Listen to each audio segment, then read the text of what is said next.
네, 자, 우리 교재 128쪽부터 하겠습니다. 지난 시간에 우리가 종합소득세 소득공제 부분을 쭉 살펴봤어요. 중요한 내용들을 거의 다 봤고요. 그 중에서 제일 중요한 것은 인적공제 쪽입니다. 인적공제의 기본공제와 추가공제 이 부분이었고, 그 외에 이제 소득공제가 있었는데, 신용카드 소득공제에 대해서 이제 시험에 나오는 경우가 종종 있으니까요.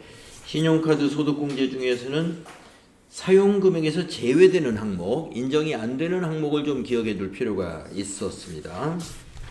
자, 오늘은 128쪽의 기타사항, 자, 소득공제를 마무리하면서 공제 대상 판정 시기를 언제 기준으로 하느냐, 요 판정 시기는 원칙을 보시면은요, 과세기간 종료일이다 이겁니다.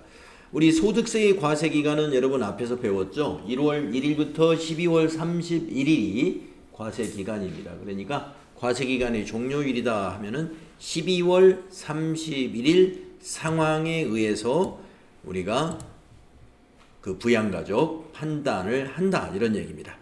공제 대상자니까 인적공제 대상자를 말하는 거죠. 인적공제 대상자 하면은 이제 소득자 본인을 놓고 배우자, 직계존속, 직계비속 등의 본인의 소득으로 생계를 같이 하는 사람들이란 말이죠. 그 판정 시기가 12월 31일 기준이에요. 그래서 그 밑에 이제 추가된 사항을 보시면 과세기간 종료일 전에 사망했거나 장애가 치유된 경우에는 어떻게 판단을 하느냐 하면은요. 사망일 전일 상태, 또 장애가 치유됐다면 치유일 전일 상황에 의해서 판단한다. 이 말이 무슨 말이냐 하면은, 자, 12월 31일 과세기간 종료일에 만약에 직계 존속 부모님이나 조부모 이분들이 돌아가신 분이 계세요. 그러면 12월 31일 전에 돌아가셔가지고 사망 신고가 일어나면은 어떻게 하느냐, 부양가족으로 볼 수 있느냐 이런 얘기입니다. 자, 그 사망이 이번 과세기간에 사망을 했다면 해당이 돼요. 1월 1일만 빼고는요. 왜 그러냐면은 만약에 1월 1일 날 사망했다면 요 기준에 따르면 사망 전일, 사망 또는 장애가 치유된 경우에 사망일 전일 또는 치유 전일 상황으로 본다 그랬단 말이죠.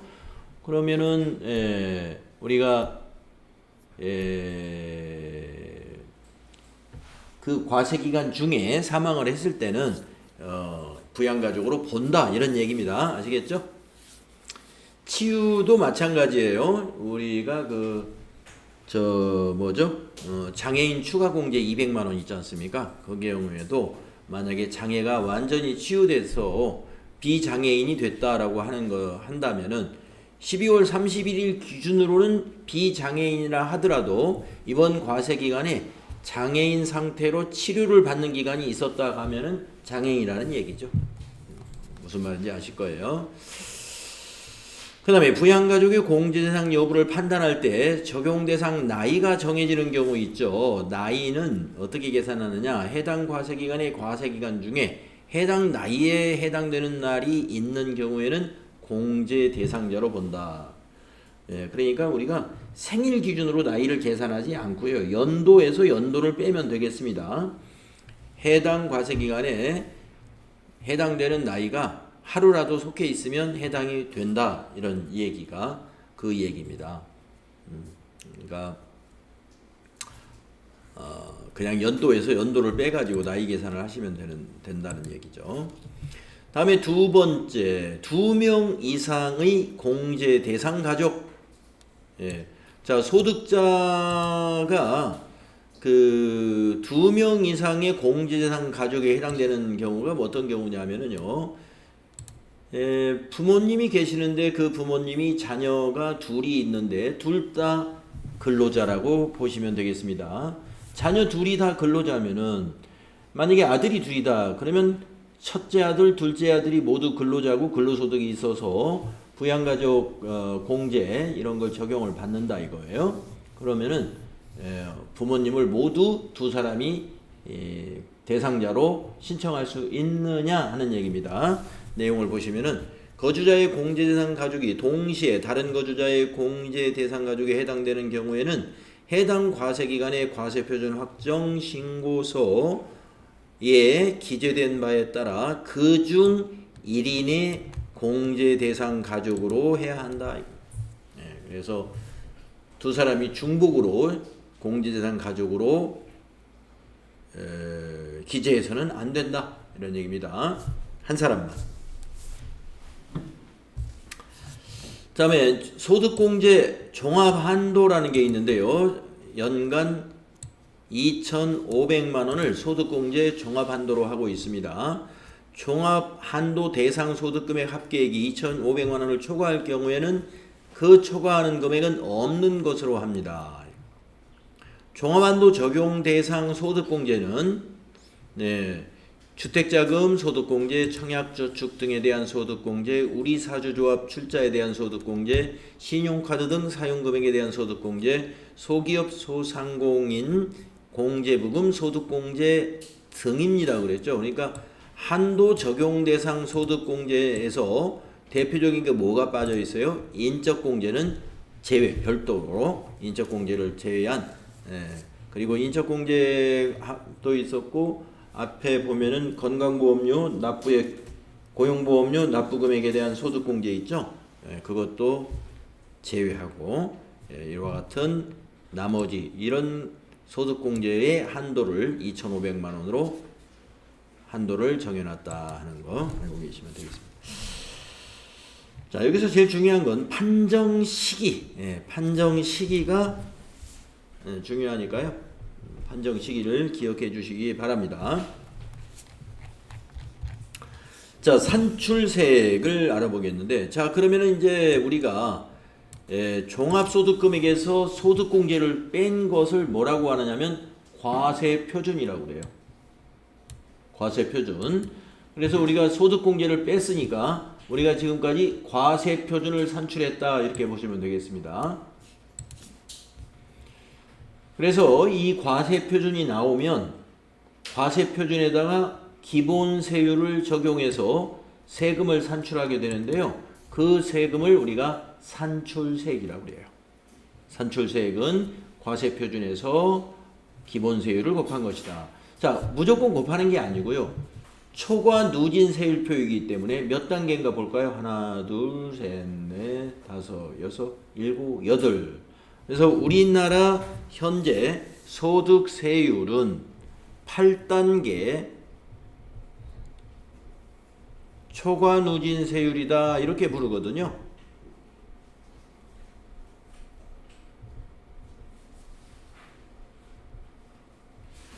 자, 누진세율이라는 말은 이와 같이 6%, 15%, 25, 24, 35 쭉 해서 45%까지 가장 낮은 구간이 6%, 가장 높은 구간이 45%까지 과세표준이 높을수록 높은 세율을 적용하는 것이죠. 그래서 누진세율이고요.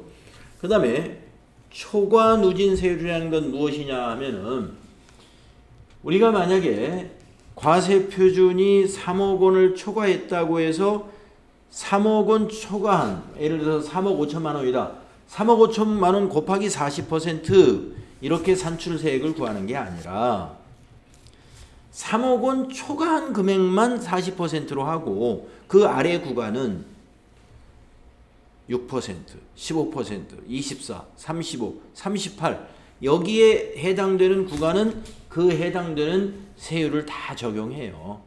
그래서 3억 이하까지 세금을 계산하면 9,406만 원이 나온다 이거죠.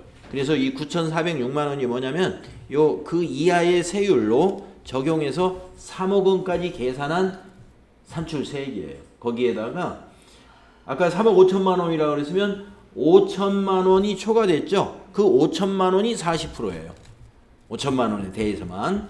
자, 그러니까 누진세율이라 그래서 내 과세표준이 3억 5천이다. 그래서 나는 40% 세금을 낸다. 그거는 틀렸다 이런 얘기입니다. 산출세액이 40%가 아니에요.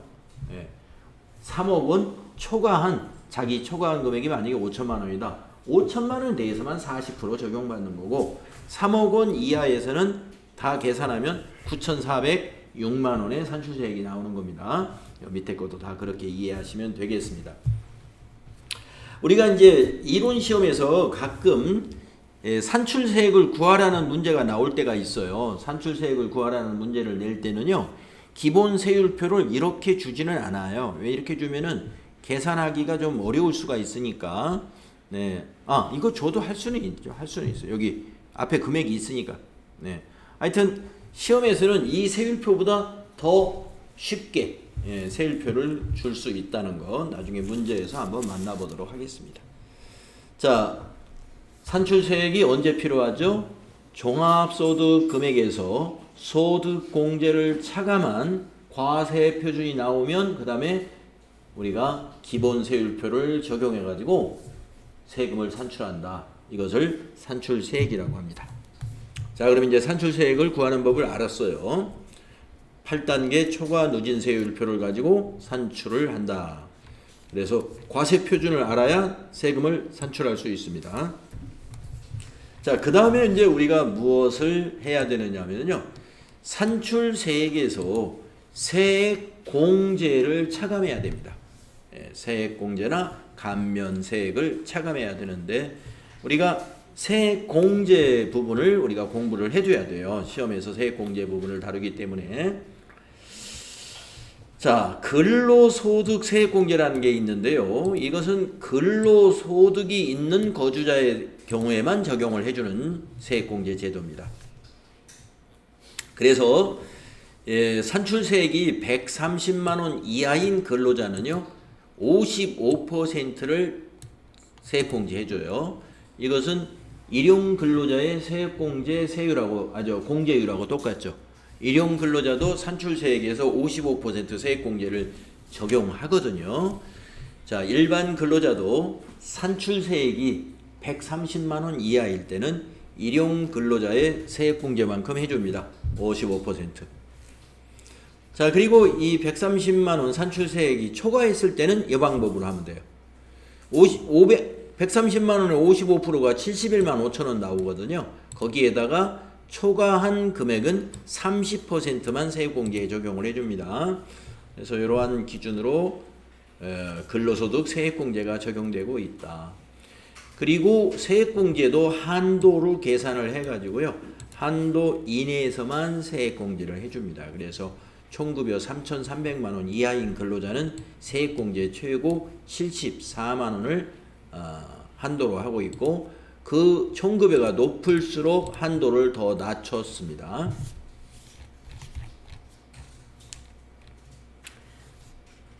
자, 그 다음에 이제 자녀세액공제는 근로자만이 아니라 사업소득이 있는 비근로자의 경우에도 종합소득 신고가 되는 소득자는 자녀세액공제 다 적용받을 수 있습니다. 자, 종합소득이 있는 거주자의 기본공제 대상자에 해당하는 자녀 및 손자녀가 있는 경우 8세 이상의 사람에 대해서는 다음에 따른 금액을 종합소득 산출세액에서 공제한다. 자, 좀 특이하다고 볼 수 있는 게 8세 이상의 여기 사람에 대하여 오는데 8세 이상의 그러니까 자녀죠. 자녀세액 공제니까 이 자녀에는 손자녀도 포함이 될 수 있어요. 만약에 할아버지 할머니가 소득자라고 하면은 사업소득자일 수 있죠. 자, 8세 이상에서 몇 세까지 적용을 내냐면 20세까지. 그러면 왜 7세까지는 안 해주느냐 하면요. 우리나라에서 그 자녀 보육비라고 하는 명칭은 제가 정확히 모르겠는데 1세부터 7세까지 7세인 자녀에 대해서 매월 10만 원씩 지원해 주는 게 있어요. 그 지원을 받기 때문에 소득세에서 세액공제를 제외시켰더라고요. 그래서 왜 7세까지는 세액공제 적용을 못 받느냐 좀 의아해 하실 수 있기 때문에 7세까지 뺀 이유는 그런 취지가 있다. 1세부터 7세까지는 우리가 자녀 주민센터에서 지급해 주는 게 있습니다. 매월 그 부분이 지원비가 있기 때문에 월 10만 원인가 지원받아요. 그래서 자녀 세액공제에서는 빠지는데 추가 세액공제는 적용이 됩니다. 추가 세액공제는. 자, 그러면 기본 세액공제 한번 볼까요? 한 명당 15만 원, 두 명이면 35만 원이고요. 세 명부터는 한 명당, 그러니까 두 명까지는 35만 원, 그 다음부터 한 자녀 추가될 때마다 30만 원씩 세액공제를 적용해 줍니다. 셋째 자녀부터는. 네. 두 자녀까지는 한 명당 15만 원. 아니, 한 명일 경우 15만 원이네요. 두 명이면 20만 원이 더해져서 35만 원. 두 명이면, 예, 그 다음에 세 명이면 35만 원 플러스 30만 원 해서 65만 원. 이렇게 된다는 거죠. 자, 요거 계산 프로그램에서 다 자동으로 해줍니다.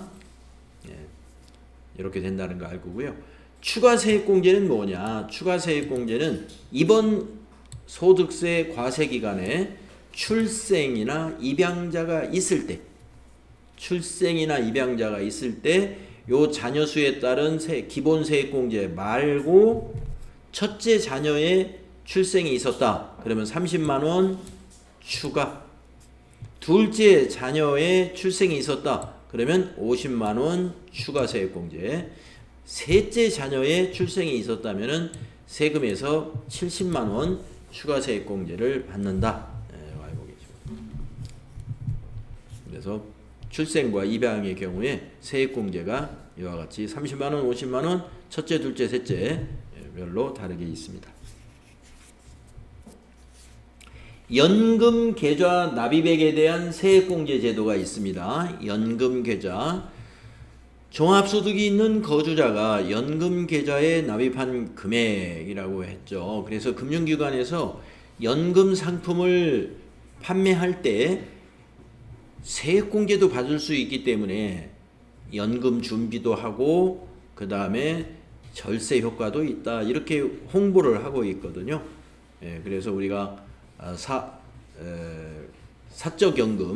사적연금에 가입한 부분에 대해서 세액공제 받을 수 있다는 거, 이게 연금계좌 세액공제입니다. 네, 한도는 적용이 되고요.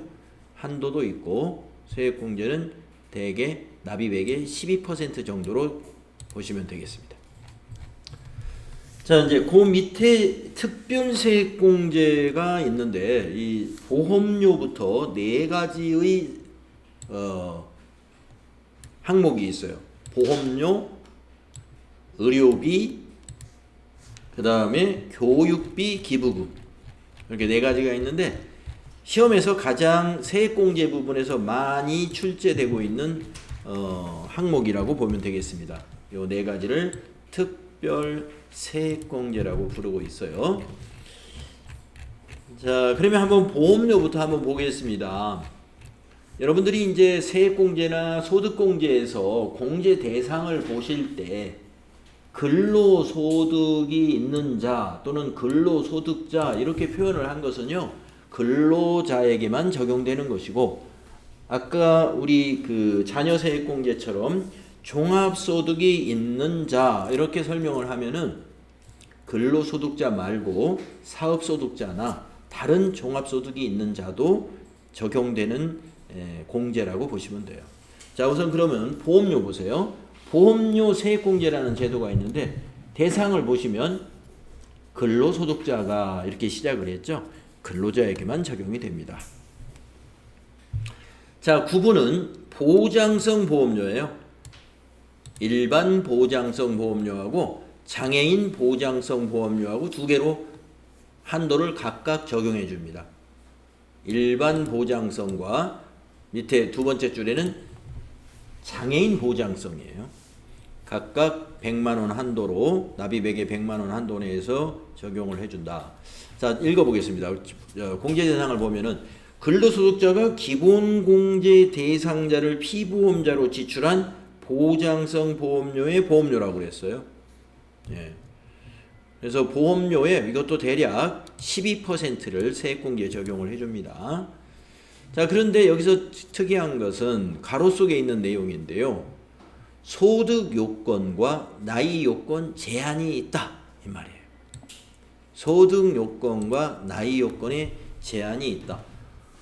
자, 우리가 기본공제 대상자에 우리가 자녀, 직계존속 뭐 이런 직계비속, 직계존속이 있잖아요. 거기 보면 소득 요건은 모두 해당이 됐었죠.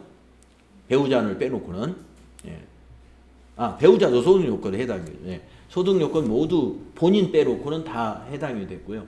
나이 요건이 배우자를 제외한 모든 관계자가 다 나이 요건이 있습니다. 제한이 있다 이 말은 뭐예요? 피보험자로 되어 있으나 그 피보험자의 소득 요건이나 나이 요건이 기본공제 대상의 요건에 맞지 않으면 해당이 안 되는 보험료다 이 말이에요. 예. 소득 요건과 나이 요건이 기본공제 대상 요건에 맞아야 보험료 세액공제 적용이 되는 보험료다. 그렇게 이해하셔야 됩니다. 그 다음에 장애인 전용 보장성 보험료, 근로소득자가 기본공제 대상자인 장애인을 피보험자로 지출한 장애인 전용 보장성 보험료예요. 장애인 전용 보장성 보험료는 우리가 15% 납입액의 15%를 세액공제로 적용해준다. 자, 밑에 보시면 여기 일반 보장성 보험료 납입액과 장애인 보장성 보험료 납입액의 한도는 각각 100만 원입니다. 이랬습니다.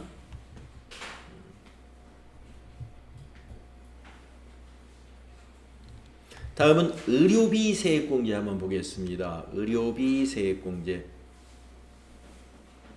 자, 공제 대상을 보시면은요, 근로소득자가 있는 거주자예요. 보험료하고 똑같죠. 근로소득이 있는 거주자가 기본공제 대상자를 위하여 의료비를 지급한 경우다 이랬거든요. 근데 가로 속에 있는 내용이 보험료하고 반대라고 볼 수 있죠. 반대. 뭐라고 있냐면은 나이 요건, 소득 요건 제한 없음. 아까 보장성 보험료에서는 제한 있음 했으니까 기본공제 대상자 요건하고 딱 나이나 소득이 맞아야 되는데 의료비는 제한 없다 라는 얘기입니다. 제한이 없다는 것은 나이도 보지 않고 소득도 보지 않는다. 그러니까 부양가족 이름이 있으면 다 의료비 지출액으로 포함이 된다 이런 얘기입니다. 의료비 세액공제는 1 더하기 2 더하기 3 더하기라고 했는데 의료비 세액공제를 이렇게 복잡하게 문제는 내지는 않을 거예요. 만약에 계산하는 문제가 어쩌다 한 번씩 나오긴 하는데 이제 실무 수행에서는 잘 나오지만 이론에서 계산하는 문제 내라고 그러면 사실 복잡합니다. 근데 좀 쉽게 하기 위해 의료비 지출액 의료비 지출액에서 공제받을 수 있는 의료비를 골라가지고 여러분이 세액공제 몇 % 적용하는가 이 정도만 알면 되는 답을 찾을 수 있을 정도로 낼 수가 있으니까 자, 일반 의료비는 공제 대상되는 의료비에 15% 세액공제 적용된다는 거 기억하시고요. 그 다음에 난임 시술비와 같은 것은 20% 적용받는다. 20%짜리로는 계산하는 문제는 잘 안 내겠죠. 일반 의료비 쪽으로 나올 수 있으니까 의료비 지출액의 15%다. 자, 우리가 신용카드에서 우리 사용금액의 최저 사용금액이 있었잖아요. 신용카드 사용금액에서 신용카드 사용금액 우리 산출해서 보면 126페이지에서 봤을 때 총 급여액 곱하기 25%가 최저 사용금액이다 해서 총 급여액의 25% 이상 신용카드 사용금액이 있어야 소득공제 산출액이 나온다 그랬잖아요. 의료비에도 한도가 있습니다. 의료비는 총 급여액의 3% 이상 지출했을 때 의료비 세액공제가 해당이 된다고 보시면 되겠습니다. 자, 의료비에서는 아까 말씀드린 대로 공제 가능한 의료비인가 아닌가를 판단하는 게 중요할 텐데요. 여기 밑에 보시면은 공제 가능한 의료비 쭉 정리했는데 이거 보시면 공제가 안 되는 의료비가 뭔지를 알 수 있을 거예요. 자, 첫째, 진찰이나 치료 등을 위한 의료기관 지출 비용이다 그래 놓고요. 괄호 속에 있는 내용, 미용을 위한 성형수술 비용은 제외다 이렇게 돼 있죠. 미용, 이게 이제 점이라고 돼 있는데 미용을 위한 성형수술 비용이에요.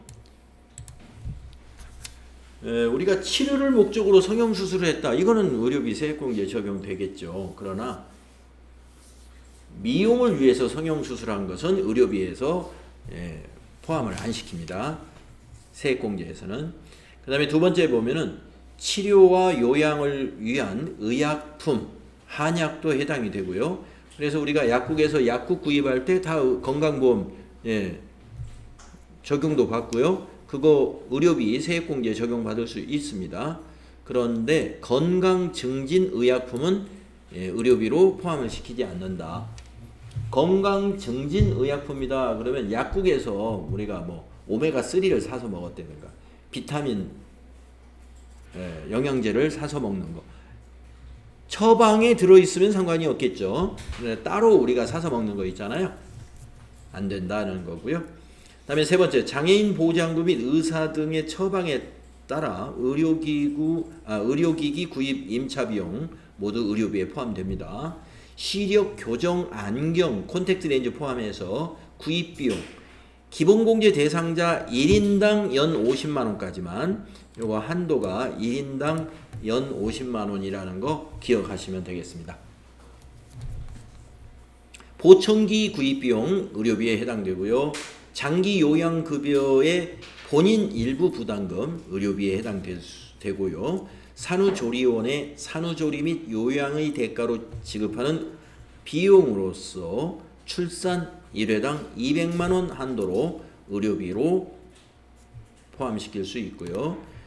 다만 밑에 보시면은 실손의료보험금에 대한 얘기가 나오는데 실손의료보험금을 지급받았을 때 그 실손의료보험금은 의료비에서 빼줍니다. 의료비 지출에서 차감해줘요. 그래서 프로그램에 입력할 때 실손의료보험료 수령액을 입력하는 칸이 있습니다. 자, 의료비 공제 가능한 걸 우리가 정리하면서 공제가 안 되는 거 자연스럽게 이렇게 정리가 됐어요. 그 다음에 한도가 적용되는 것 중에 안경 1인당 연 50만원 요 한도 기억하시면 되겠습니다. 자, 그러면 이제 특별세액공제의 세 번째 항목 교육비 세액공제 알아볼게요. 공제 대상을 보시면 역시 근로소득이 있는 거주자입니다. 자, 교육비 세액공제 공제 대상은 근로소득이 있는 거주자가 그 거주자와 기본공제 대상자 괄호 보시면은요 나이 요건 제한 없음. 아까 보험료에서는 나이 요건과 소득 요건에 제한이 있음 했었죠. 그리고 의료비는 나이와 소득 제한 없음. 그런데 교육비에서는 나이에만 제한이 없음. 그럼 뭐예요? 소득에는 제한이 있다. 이런 이야기가 되는 거예요.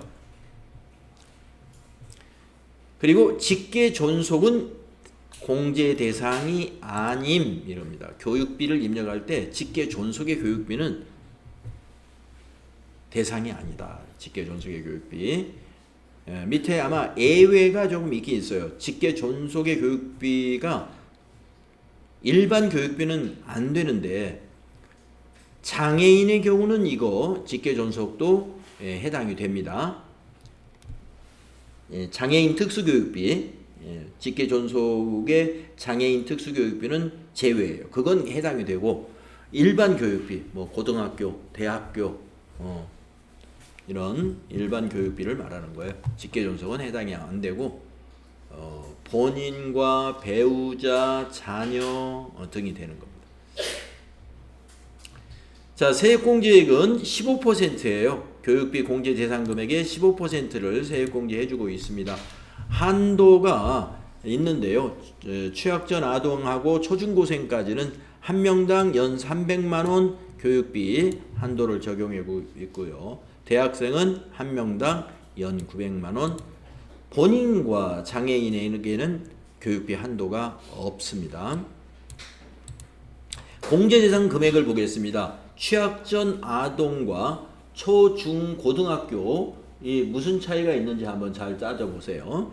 자, 취약 전 아동은 보육료, 학원비, 체육시설 수강료, 유치원비, 방과 후 수업료, 도서구입비 포함, 재료비는 제외, 급식비. 자, 취약 전 아동하면 유치원이라든가 그 유치원하고 비슷한 그 시설에 다니는 아동들일 텐데요. 특이한 것을 학원비가 들어가 있다는 거 기억을 해주시면 좋겠습니다. 이 체육시설 수강료도 학원비나 비슷한 거예요. 체육시설 수강료. 예. 체육시설 하면 뭐 축구 교실, 태권도 교실 이런 데가 체육시설이죠. 학원비하고 유사한 겁니다. 취약 전 아동의 학원비나 체육시설 수강료는 교육비에 포함시킵니다. 그런데 초중고생을 보세요. 교육비는 뭐예요? 학교 수업료가 교육비죠. 그 다음에 학교 급식비, 교과서 대금, 방과 후 학교 수강료. 그런데 여기서도 재료비는 제외예요. 아까도 이 취약 전 아동에서도 방과 후 수업에서 재료비 제외라는 거. 예. 교재비는 포함합니다. 그러나 재료비는 항상 빠져요. 초중고생도 재료비 빼고요. 국외교육비 해당되고 교복구입비도 중고등학생은 해당됩니다. 초등학생은 교복이 없으니까 해당이 안 되고요. 중고생은 교복구입비에 해당이 되는데 아까 안경처럼 학생 한 명당 연 50만 원 이내로 한도를 적용하고 있습니다. 현장 체험학습비 한도가 있는데요. 학생 한 명당 연 30만 원 이내로 현장 체험학습비도 교육비에 포함이 됩니다. 자, 지금 보신 대로 초등학생, 중학생, 고등학생 이와 같이 학교 교육에 해당되는 경우에는 그 학생들은 학원비나 체육시설 수강료가 공제 대상 금액에 없다는 거 기억하시고요. 취약 전 아동, 초등학교 입학하기 전까지는 교육비에 학원비가 포함된다는 거, 요거 기억하실 필요가 있어요. 그 다음 표가 이어집니다. 대학생, 대학생의 수업료 교육비에 해당되고요. 국외 교육비도 해당이 됩니다. 자녀가 외국, 초중고 때부터 외국에서 학교를 보낼 수도 있죠. 그게 다 국외 교육비도 공제 대상 금액에 해당된다. 자, 근로자 본인, 교육기관 교육비, 대학원, 1학기 이상의 대학원 교육비 다 되고요. 직업능력개발 훈련 수강료, 근로자 본인 거, 자기부담. 우리가 이제 지금 직업능력개발 훈련 수강료 하면은 다 내일 배움 카드 훈련이잖아요. 여러분들이 지금 해당이 되잖아요. 거기에 이제 자기부담액이라는 거 있어요. 그래서 여러분들이 연말정산을 할 무렵에 1월 달쯤 되면은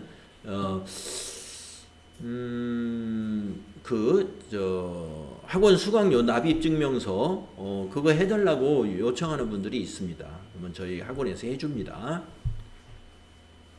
그걸 안 받고 받을 수 있는 방법이 있으면 받으면 되고요.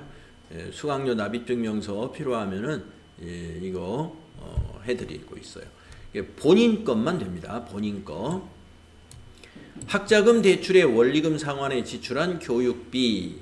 자, 우리가 이제 대학교 시절에 대학교 다닐 때 대출을 받았어요. 학자금 대출. 그래가지고 이제 학교를 졸업하고 직장에 다니면서 그 학자금 대출의 원리금을 갚아 나가겠죠. 그것도 교육비로 인정해줘요. 자, 그래서 본인에서 보게 되면은 대학원이라는 게 들어가 있잖아요. 그런데 자녀들에 대해서는 대학생에서 끝났죠. 그걸 기억하세요. 자녀나 배우자의 대학원 교육비는 교육비 공제에 포함되지 않습니다. 대학교까지예요. 그러나 근로자 본인은 대학원까지도 됩니다. 근로자 본인. 대학원 교육비는 근로자 본인 거다. 직업능력개발 훈련 수강료 근로자 본인 것만. 네, 이런 거. 학자금 대출 원리금 상환액 근로자 본인 것만 해당이 된다.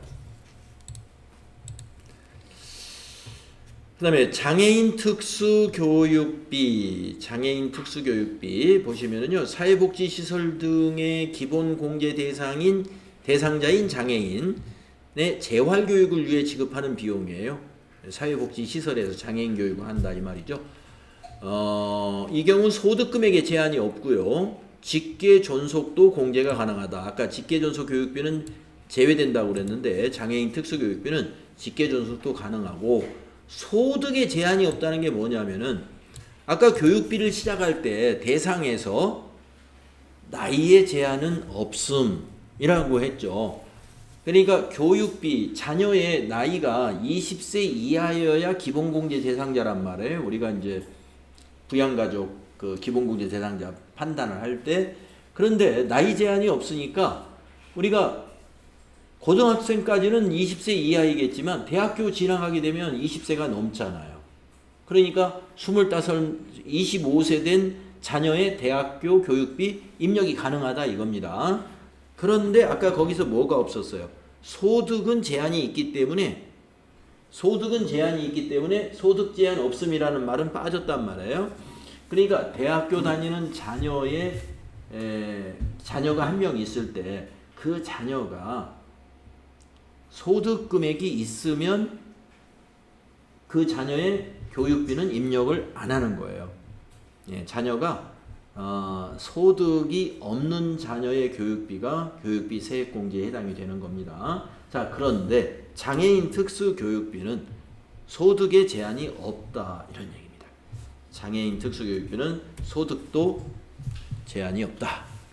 기억하시면 되겠어요. 자, 그래서 이제 우리 특별세액공제의 교육비 부분을 정리했어요.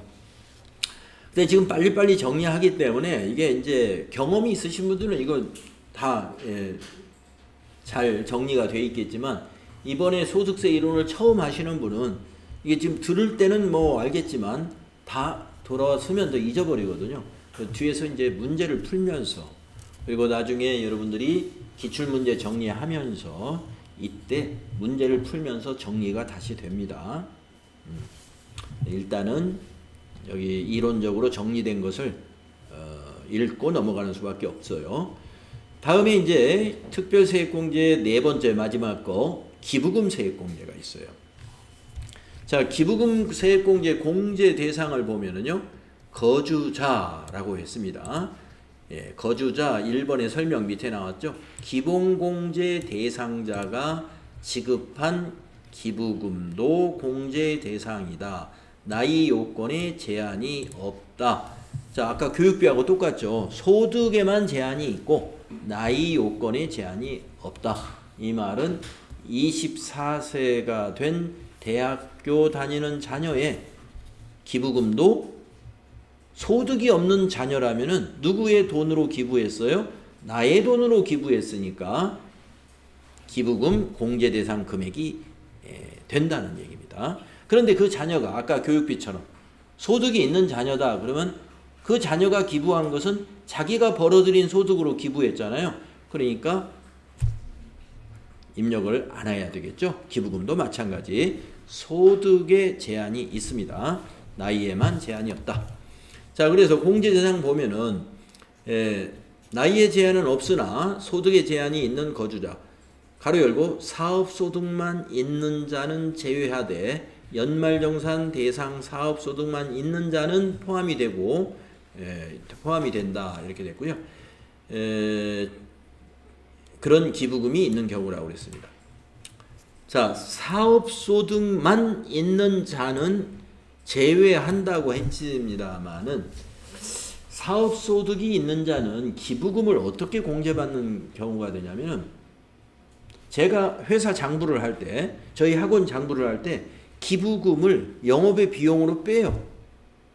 예. 그러면은 나의 사업 소득 금액을 계산할 때 내가 벌어들인 수익 금액에서 비용을 빼가지고 사업 소득 금액을 계산하거든요. 그러면 이미 비용에서 뺐기 때문에 세액공제를 받은 거나 마찬가지예요.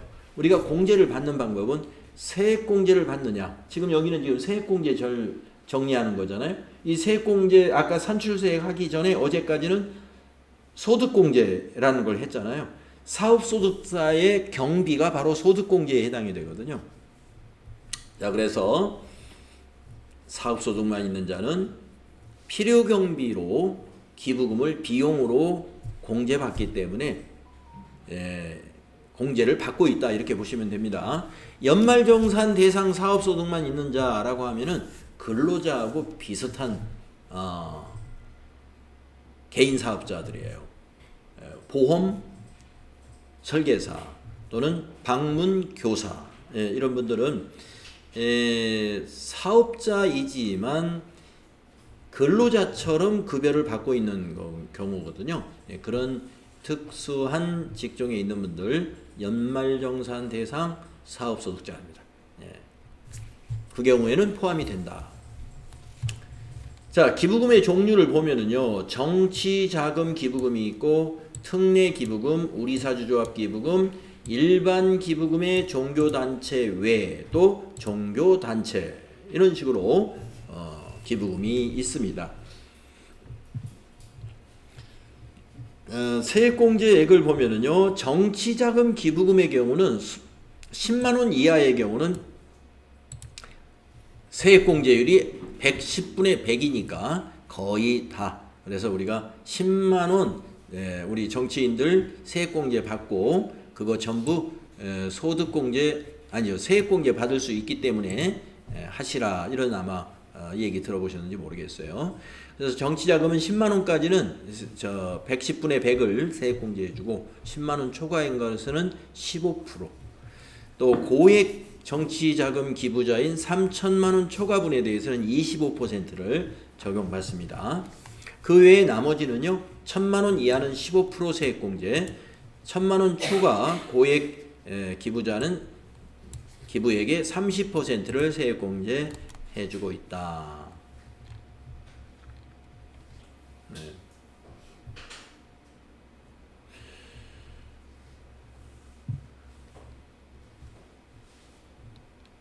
특례 밑에 2024년 1월 1일부터 24년 12월 31일까지 지급한 기부금에 대한 한시적인 조치사항 여기 밑에 설명이 있는데요. 특례 기부금과 일반 기부금을 합한 금액이 3천만 원을 초과하는 경우 그 초과분에 대하여 10%에 해당되는 금액을 추가로 공제를 정해 준다. 고액 기부자에게 추가로 또 10% 추가 공제를 적용해 주고 있다 하는 거 정리를 해 놓은 것입니다. 네, 그래서 여기가 기부금 세액공제까지 네 가지 정리를 했는데 요 네 가지가 시험에서는 실제 여러분 실무 시험에서 네 가지는 거의 매달 시험이 나오고 있어요. 그 다음에 우리가 시험에는 자주 나오진 않습니다만 세액공제에 납세조합 세액공제라는 게 있다는 거 알아두시고요. 그 다음에 외국 납부 세액공제, 외국에서 납부한 세금에 대해서 국내에서 원천징수할 때 외국 납부 세액공제를 또 제공한다는 거, 제도가 있다는 거 알아두시고요. 자, 그 다음에 월세 세액공제는 이제 시험에 좀 많이 나옵니다. 월세 세액공제는 어떤 것인가? 기준이 총 급여액을 기준으로 하기 때문에 근로소득이 있는 무주택자에게만 적용을 해줍니다. 근로소득이 있는 무주택자. 그래서 총 급여액 기준으로요, 5,500만원 이하인 경우에는 월세 지급액의 17%를 세금에서 공제해주고 있고요. 5,500만원을 초과해서 8,000만원 이하에 해당되는 경우에는 15% 세액공제를 적용해준다. 월세 지급액의 한도는 연간 1,000만원을 한도로 하고 있고요. 1,000만 원을 연간 한도로 하고 있고, 공제 요건을 보면은 무주택 세대의 세대주라고 되어 있죠. 주택이 없는 세대의 세대주. 자, 세대주는 이제 동거를 하고 있으면 그 중에 한 사람이 세대주가 되잖아요. 근데 세대주가 공제를 받지 않았을 때 세대원도 가능하다 하는 얘기는 뭐냐면은, 만약에 자매가 셋이서 월세를 살고 있는데, 셋에서 월세를 살고 있는데 3명 중에 1명은 월세 세액공제를 받을 수 있다 이 말입니다. 세대주가 관련 공제를 받지 않았을 땐 세대원도 가능하다. 세대원도 가능하다. 그래서 이 월세 세액공제는 세대주 중심으로 세액공제를 적용받는다. 근데 세대주가 받지 않았을 때는 세대원도 받을 수 있다. 1900이 7천만 원 이하인 근로소득자가 국민주택 규모의 주택 또는 기준시가 4억 원 이하의 주택, 주거용 오피스텔이나 고시원 이런 것을 포함해서 임차하기 위해서 지급한 월세액이다 이렇게 되어 있죠. 그래서 우리 수도권에서는